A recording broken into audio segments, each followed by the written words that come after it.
Sun Microsystems est débarqué à la Silicon Valley avec un modèle économique incroyable et une croissance stupéfiante. L'entreprise est vite devenue l'une des plus importantes et emblématiques de la vallée, valant jusqu'à 140 milliards de dollars à son apogée. Mais avec le temps, ce brillant soleil s'est consumé pour ne laisser qu'une coquille vide. Son déclin a été long et douloureux. Dans cette vidéo, on retrace l'aube et le crépuscule d'un pionnier de l'informatique dans la Silicon Valley, Sun Microsystems. En 1978, Andreas Angie Bechtolsheim, un étudiant allemand de Stanford, devient consultant sans salaire au laboratoire de recherche Xerox PARC. Là, il découvre quelque chose d'incroyable, un réseau d'ordinateurs Alto reliés entre eux. À l'époque, les puces commençaient à être dessinées sur ordinateur, mais les designers n'avaient pas des machines assez puissantes pour faire tourner ces logiciels. Andy comprend alors que ce que PARC avait fait, à savoir des ordinateurs personnels très performants comme l'Alto, fonctionnerait bien mieux. Comme Xerox ne cherchait pas à commercialiser le travail de son laboratoire, il décide de créer sa propre version à Stanford. En 1981, il rejoint ce projet visant à construire des stations de travail personnelles à petit prix pour la conception assistée par ordinateur ou CAD. Le matériel s'appuie sur la puce Motorola 680 000, le premier microprocesseur 32 bits disponible dans le commerce. Le projet et ce premier ordinateur reçoivent le nom de Sun, qui signifie Stanford University Network. Fait notable, le Sun 1 disposait d'un écran bitmap comme l'Alto et d'une connexion Ethernet pour le réseau. Quelques années plus tard, il fait tourner une version ancienne d'Unix, Unix System 3. Dès 1981, Andy et son équipe commençaient à fabriquer un bon nombre de ces machines en imprimant des cartes de circuit personnalisées dans le Margaret Jacks Hall. Malheureusement, Stanford a finalement arrêté le projet dès qu'il commençait à prendre une vraie allure commerciale. Si tu veux en savoir plus sur le logiciel, va jeter un œil à la vidéo qui s'affiche. Numéro 1, la conception matérielle de Sun. La première chose qu'Andy a faite, c'est d'accorder la licence du matériel Sun. Il a trouvé quelques clients prêts à payer 10 000 $ chacun, mais ces licenciés ne voulaient pas construire le poste de travail puissant et personnel qu'Andy souhaitait vraiment réaliser. Si tu veux que quelque chose soit bien fait, il faut y aller toi-même. Et avant ça, il te faut rassembler une équipe. Numéro 2, une secrétaire a mis Bechtolsheim en contact avec un autre ancien étudiant de Stanford, récemment diplômé d'un humble et serial entrepreneur, nommé Vinod Khosla.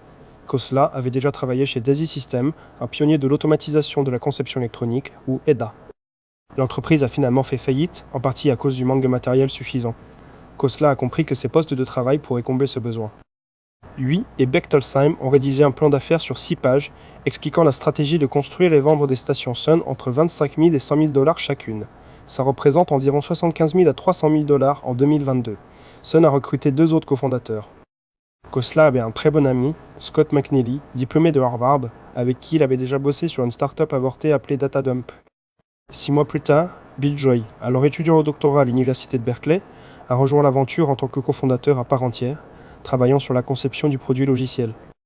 Joy était déjà connu pour son travail sur la distribution logicielle Berkeley d'Unix. McNeely a contacté 2 investisseurs capital risqueurs, Hughes Venture et West Coast Venture. Il leur a montré le poste de travail et a rapidement obtenu des fonds. Plus tard, Kleiner Perkins et August Capital se sont également joints à l'aventure. Sun Microsystems a ouvert ses portes en février 1982. Khosla était PDG. McNeely dirigeait la fabrication. Bechtolsheim s'occupait du design matériel et Joy a rejoint l'aventure plus tard pour le logiciel. Les stations de travail, c'est une catégorie assez spéciale. À l'époque, si on avait besoin de puissance de calcul, par exemple pour de la KO, il fallait réserver du temps sur un gros mini-co. On y accédait via des terminaux genre V250. Le mini-computer? Ironie du sort, le nom vient du fait qu'il était plus petit et moins cher que les immenses mainframes d'IBM. Mais bon, il coûtait quand même plus de 25 000 $ à l'époque, soit environ 100 000 $ aujourd'hui. Pour faire simple, Sun vendait une sorte de PC haut de gamme, un peu comme un Mac Studio ou un Mac Pro, plus puissant qu'un ordi de base, mais abordable pour les pros. D'ailleurs, Sun avait déjà des commandes avant même d'ouvrir ses portes. Les universités et labos avaient entendu parler du projet Stanford et ont réservé d'avance. Et ça a décollé vraiment quand ils ont su que Bill Joy était là et que la machine tournerait sous Unix Berkeley. L'équipe n'a jamais chômé pour finaliser ces bêtes-là. Le premier modèle, c'était 256 codes de mémoire, vendu entre 8 et 10 000 $ avec une marge brute de 50%. Puis est venu le 102, des specs plus puissantes et Berkeley Unix d'installer, tout ça la même année. Il y avait d'autres fabricants de stations de travail à l'époque. Le gros rival de Sun, c'était Apollo Computer. Apollo avait démarré 1 an avant Sun et était leur concurrent direct.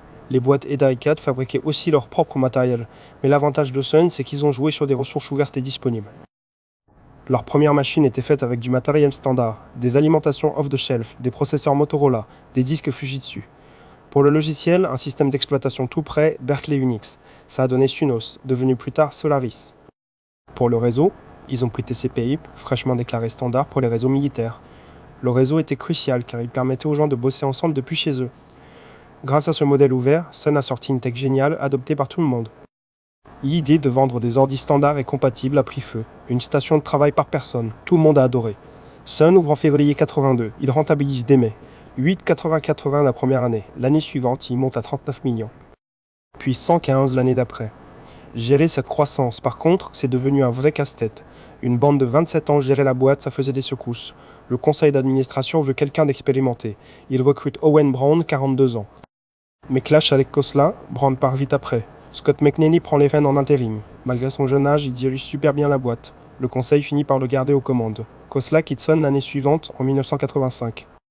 Il rejoint alors John Doerr chez Kleiner Perkins. Là-bas, il réalise des investissements incroyables, comme celui dans Juniper Network, qui rapporte 2500 fois la mise initiale. Aujourd'hui, il dirige sa propre firme, Khosla Ventures. Chaque 6 mois, entre 1982 et 1987, Sun double le nombre de stations qu'il expédie. En 1985, il lance leur série de stations Sun 3. Dotée d'un processeur Motorola Max 6080 amélioré, la Sun 3 introduit tout un nouveau système de fichiers distribués standardisé, le NF ou Network File System. La Sun 3 est un succès immédiat. Elle représente un tiers des ventes totales du trimestre suivant son lancement en septembre 1985. Sun doit ouvrir une nouvelle usine à Milpitas, près de là, pour faire face à toutes ces nouvelles commandes. En 1987, Sun dépasse son ancien concurrent principal, Apollo Computer. Créateur du marché des postes de travail personnel, Apollo avait certes de meilleurs matériels. Mais les clients ont choisi les ordinateurs moins chers de Sun. La Sun 3 était 15% moins chère que n'importe quelle offre d'Apollo. Apollo sera finalement racheté par Hewlett-Packard en avril 1989, puis fermera ses portes peu après. En mars 1986, Sun se lance en bourse avec 210 millions de dollars de revenus. Il lève 45 millions de dollars, le plus grosse introduction en bourse tech depuis 3 ans.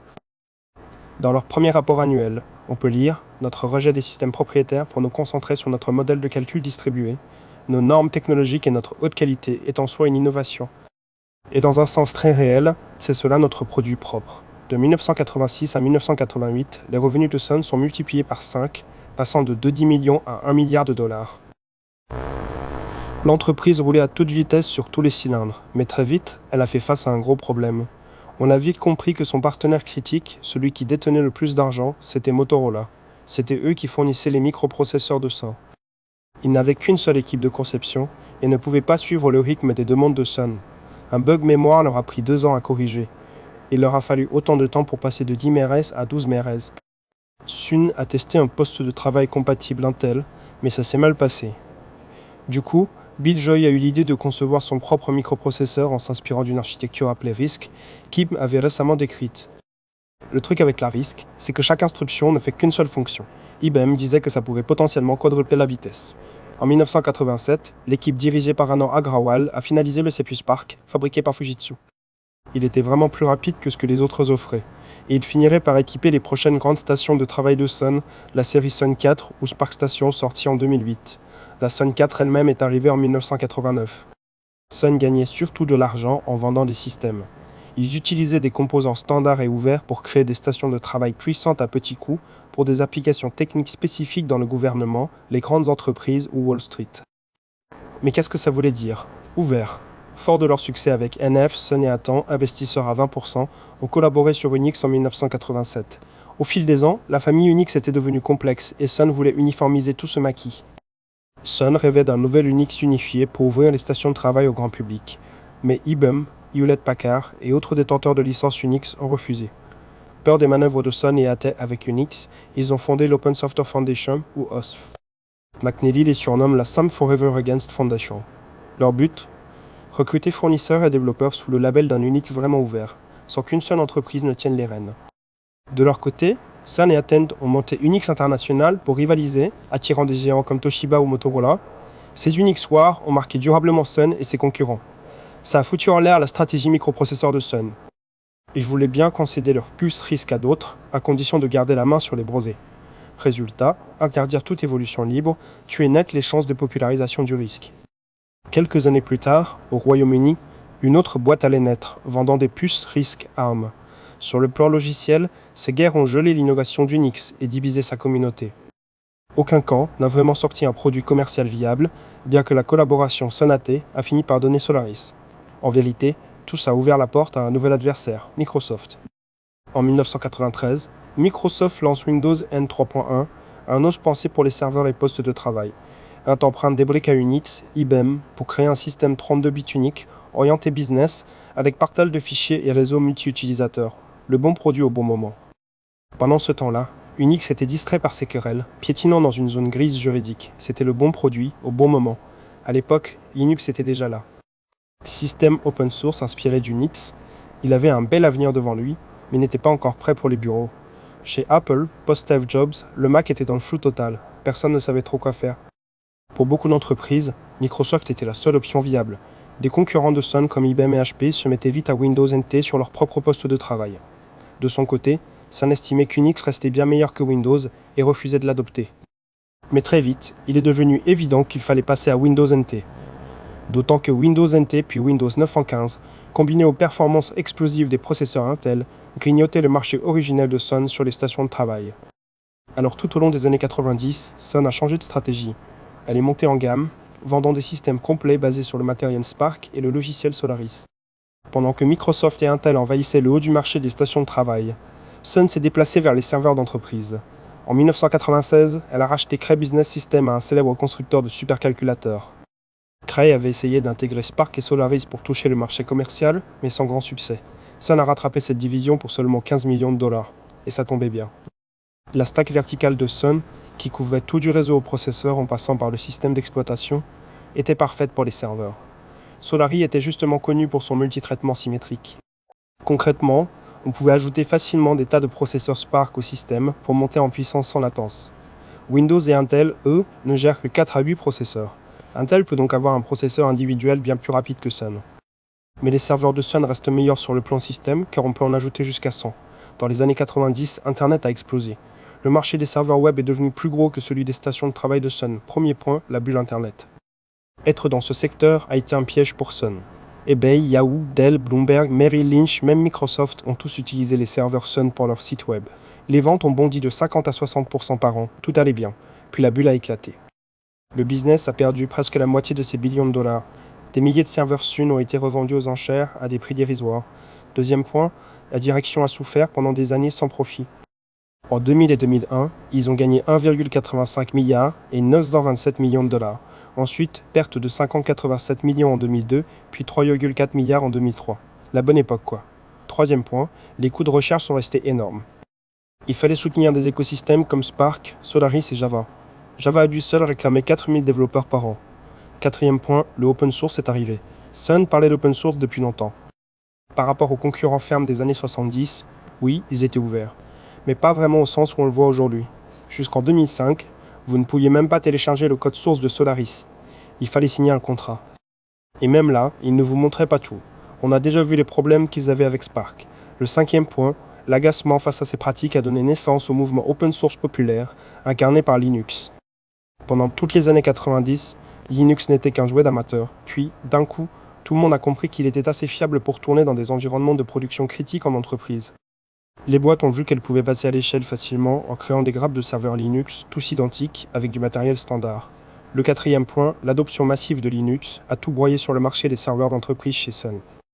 Du coup, la boîte n'avait plus aucun atout sous le coude. Tout au long des années 2000, ils ont essayé de renouer avec leurs racines open source en ouvrant leur code. Ils ont acheté plein de tech, comme la base de données Miscale ou StorageTech pour le stockage, mais ont trop payé pour des trucs qui ne rapportaient rien. Puis, avec la crise financière mondiale qui a secoué le secteur, les investisseurs se sont lassés des pertes interminables et une belle offre est tombée. Le cinquième point, en 2009, Oracle rachète Sun pour 7,4 milliards de dollars. De 2000 à cette date, Sun avait perdu plus de 10 milliards de chiffre d'affaires et perdu plus de 90% de la valeur de ses actions. Depuis, elle a été digérée et ses produits rebrandés. Le sixième point, Sun était une boîte qui poussait du museau. Ils passaient pour des bourrins avec les coups d'avant, jouant franchement pas mal avec leurs concurrents. Tant qu'ils étaient les rois incontestés dans les années 80 et 90, en grossissant de 30 à 50% par an, ça passait. Mais le sixième point, cette attitude finit par leur faire mal quand les tendances tech ont changé autour d'eux. Sun a refusé de changer, de signer avec les autres ou de collaborer. À la fin, ils sont restés là, un avant-poste technologique isolé, bien loin de la fine pointe de la tech. Ça serait fascinant de comparer cette approche avec celle de Microsoft avant et après que Satya Nadella en devienne le PDG. D'ailleurs, Nadella a déjà travaillé chez Sun avant de rejoindre Microsoft en 1992. Je me demande si ce qu'il a vu là-bas a influencé son attitude lors du grand virage de Microsoft. Bon, c'est tout pour aujourd'hui. Merci d'avoir regardé. Abonne-toi à la chaîne et inscris-toi à la newsletter. On se retrouve la prochaine fois.